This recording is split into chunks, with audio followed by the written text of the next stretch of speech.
श्री सच्चिदानंद सद्गुरु साईनाथ महाराज की जय। श्री सच्चिदानंद सद्गुरु साईनाथ महाराज की जय। श्री साईं सच्चरित्र अध्याय 36। हेमांड पंत की श्री साईं प्रार्थना। काका जी की कथा। खुशाल चंद व रामलाल को स्वप्न में दर्शन। हेमांड पंत की श्री साईं प्रार्थना।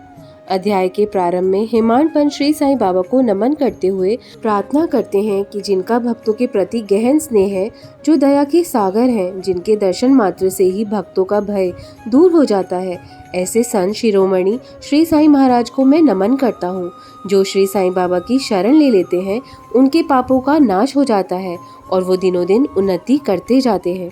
जिन पर बाबा की कृपा हो जाती है, उनमें ज्ञान जागृत हो जाता है। हमारी श्री साईं महाराज से प्रार्थना है कि वे हमारे दोषों पर ध्यान न देकर हमें कष्टों से उबार लें। प्रार्थना करते हुए वे कहते हैं कि हे श्री साईनाथ, आप तो दया के सागर हैं। यह आपकी ही दया का प्रतिफल है कि श्री साईं सच्चरित्र भक्तों को उपलब्ध है। मुझ में इतनी योग्यता कहाँ है कि ऐसे दुष्कर कार्य को करने का मैं साहस जुटा पाऊँ। हेमांड पंत का कहना है कि यह मेरे पूर्व जन्मों का सुफल है कि श्री साईं महाराज ने मेरी यह सेवा स्वीकार कर ली और मैं कृतज्ञ हो गया। वे कहते हैं कि यहाँ दी जा रही कथाएं कल्पना मात्र नहीं है, वे अमृत के समान है। जो इन कथाओं को हृदयगम करेगा, उसे श्री साईं महाराज की दिव्यता का अनुमान हो जाएगा। जो तर्कशील है, वे इन कथाओं से दूर ही रहें। ये कथाएं उन्हें ही भाएंगी जिनकी श्री साईं बाबा के प्रति प्रेम भाव व भक्ति है। श्री साईं भक्तों के लिए श्री साईं लीलाएं कल्प वृक्ष जैसी हैं। काका जी की कथा। काका जी को लोग काका जी वैद्य के नाम से जानते थे। वे नासिक जिले के वणी गांव में रहते थे और वहां के सप्तशृंगी देवी मंदिर के प्रमुख पुजारी थे।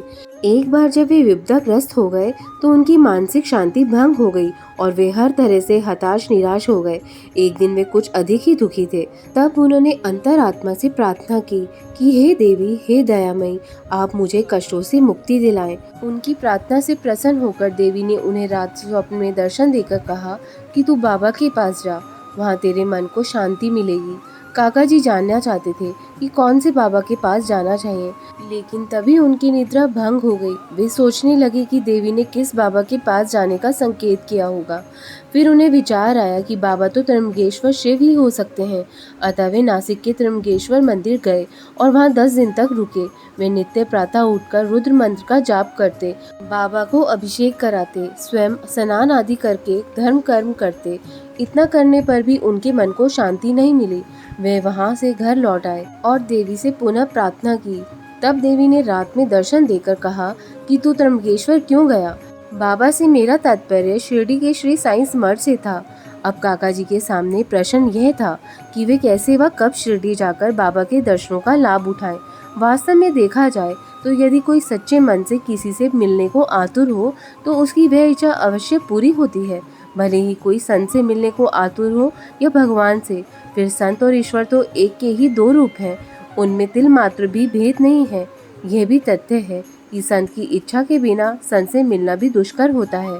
संत या ईश्वर की मर्जी के बिना एक पत्ता भी नहीं हिल सकता। काका जी के संदर्भ में भी कुछ ऐसी ही बात थी। श्री साईं समर्थ स्वयं उन्हें शिरडी बुलाना चाहते थे। इसलिए जब काका जी शिरडी जाने का विचार कर रहे थे, तब श्यामा जो बाबा के अंतरंग भक्त थे, काका जी के पास वहीं पहुंचे। इसके मूल में भी एक और कथा है। कथा अनुसार श्यामा बचपन में एक बार बुरी तरह बीमार हो गए थे।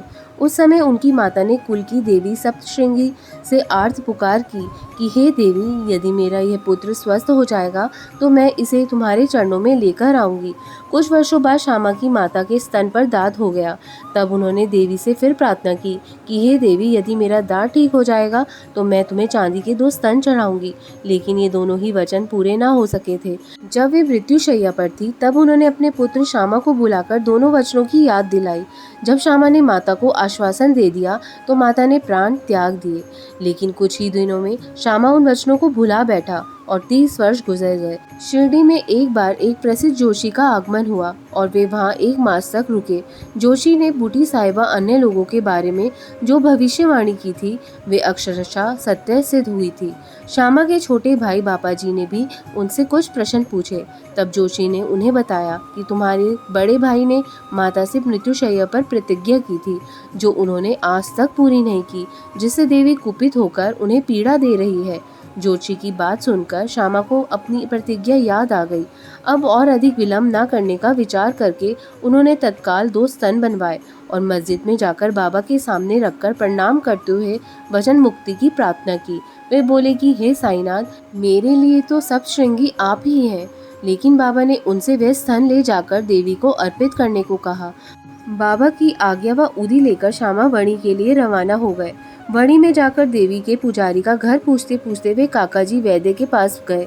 काकाजी तो स्वयं ही बाबा के दर्शन अभिलाषी थे। ऐसे में श्यामा का उनके पास पहुंचना उनके लिए अजीब संयोग था। काकाजी ने श्यामा से परिचय पूछा तो पता चला कि वे शिरडी से आ रहे हैं। काकाजी उनसे प्रेम पूर्वक लिपट गए। फिर दोनों में श्री साईं लीलाओं पर बातचीत शुरू हो गई। बाद में श्यामा देवी के चरणों में चांदी के स्तन समर्पित कर काकाजी के साथ शिरडी लौट आए। मस्जिद में जाकर काकाजी ने बाबा के चरणों में प्रणाम किया तो उनके नेत्रों से प्रेम के अश्रु बहने लगे और उनका मन एकाग्र हो गया। उनको असीम शांति की अनुभूति हुई। उनके प्यासे नेत्र श्री साईं बाबा के चरणों में स्थिर हो गए। मुख से बोल नहीं निकले। बाबा की लीला कथाएं सुनकर वे पूरी तरह बाबा के शरणागत हो गए। शिरडी में वे 12 दिन तक सुख से रहे। फिर बाबा का आशीर्वाद व उदी लेकर वणी लौट आए। खुशहाल चंद व रामलाल को स्वप्न में दर्शन देना। खुशहाल चंद राहता के रहने वाले थे और श्री साईं बाबा के परम भक्त थे। बाबा की खुशहाल चंद से कई दिनों से भेंट नहीं हो पाई थी, इसलिए बाबा ने एक दिन तीसरे प्रहर में काका साहब से कहा कि वे तांगा लेकर राहता जाएं और वहां से खुशहाल चंद को ले आएं। काका साहब राहता पहुंचे और खुशहाल चंद को बाबा का संदेश दिया। संदेश पाकर खुशहाल चंद को बड़ा अचंभा हुआ। वे काका साहब को बताने लगे कि दोपहर में भोजन करने के बाद उन्हें झपकी लग गई थी। तभी बाबा उनके स्वप्न में आए और शिरडी आने को कहा, लेकिन घोड़े की व्यवस्था न होने के कारण वह नहीं जा सके। यही सूचना देने के लिए मैंने उसे उनके पास भेजा था। अभी वह गांव तक ही पहुंचा होगा कि तभी आप सामने से तांगे में आते दिखाई दे गए। फिर वे दोनों तांगे में बैठकर शिरडी पहुंचे। बाबा से मिलकर उन्हें बड़ी प्रसन्नता हुई। इसी तरह मुंबई के एक पंजाबी ब्राह्मण रामलाल को भी बाबा ने स्वप्न में महंत के रूप में दर्शन देकर शिरडी आने को कहा था। रामलाल नहीं जानते थे कि शिरडी कहाँ है, लेकिन बाबा के दर्शन की उनकी इच्छा बड़ी प्रबल थी, इसलिए वे असमंजस की स्थिति में थे। लेकिन जो बुलाता है वे व्यवस्था भी कर देता है, इसमें संशय नहीं है। बाबा ने भी रामलाल के लिए वैसे ही व्यवस्था कर दी थी। हुआ ये कि उसी दिन संध्या काल में जब वे सड़क पर टहल रहे थे तो एक दुकान पर उन्हें श्री साईं बाबा का चित्र टंगा दिखाई दिया। स्वप्न में जिस महंत के दर्शन उन्हें हुए थे उनमें व उस चित्र में कोई भी अंतर नहीं था। जब उन्होंने दुकानदार से पूछा तो दुकानदार ने बताया कि ये शिरडी के श्री साईं बाबा हैं। फिर रामलाल ने शीघ्र ही शिरडी के लिए प्रस्थान कर दिया और आजीवन शिरडी में ही रहे। ओम साई नमो नमः। ओम साई राम। ओम साई राम। अब हम आगे अध्याय 37 का अध्ययन करेंगे। तब तक साईं स्मरण करते रहिए, बाबा पर पूर्ण विश्वास रखिए, श्रद्धा सबूरी रखिए। ओम साई राम। जय साई राम।